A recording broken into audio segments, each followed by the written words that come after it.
মা যেখানে ভোট দেয়, বাবা কিন্তু অন্য প্রতীকে ভোট দেয়। তার মানে এখানে সিকিউরিটি কনসার্ন রয়েছে।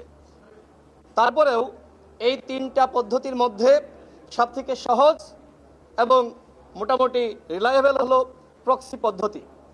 নির্বাচন কমিশনের পক্ষ থেকে আমাদের প্রত্যেকটা দলকে এবং যারা অন্যান্য প্রতিনিধি রয়েছে সবাইকে 15 দিনের সময় দিয়েছে। এই সময়ের মধ্যে দলগুলো তাদের প্রস্তাবনা জানাবে। আমরাও বক্তব্য রেখেছি এবং আমরা মনে করেছি তাদের কাছে যে তথ্য উপাত্ত এবং কোনটার উইকনেস কী রয়েছে, কোনটার স্ট্রেংথ কী রয়েছে, সেই বিষয় পর্যালোচনা করে আমাদের কাছে মনে হয়েছে যে প্রক্সি সিস্টেমটা আগামী নির্বাচনে অ্যাপ্লাই করা যেতে পারে। প্রবাসীদের ভোটাধিকারের ব্যাপারে আমরা আমাদের দল গণ অধিকার পরিষদের পক্ষ থেকে সবসময় আমরা সংগ্রাম করেছি। আমরা যখন আমাদের মাননীয় প্রধান উপদেষ্টার সাথে বৈঠক হয়েছে আমরা তখনও বলেছি যে যেহেতু অভ্যুত্থান হয়েছে, এই অভ্যুত্থানে আমরা দেখেছি প্রবাসীরা কিভাবে ভূমিকা রেখেছে। তারা যদি রেমিটেন্স শাটডাউন না করত তাহলে কিন্তু হাসিনার পতন হতো না।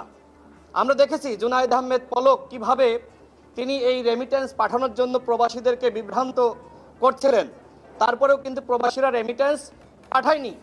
যেহেতু এই অভ্যুত্থানে প্রবাসীদের ব্যাপক ভূমিকা রয়েছে, সুতরাং অবশ্যই তাদেরকে আগামী নির্বাচনে যে ভোটিং রাইটস সেটি দিতে হবে।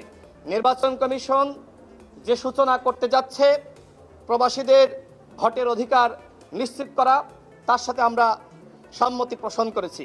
তবে কোনো কারণে যদি তাদের ভোটের অধিকার না দেওয়া হয় আমরা কিন্তু সেটি মানব না।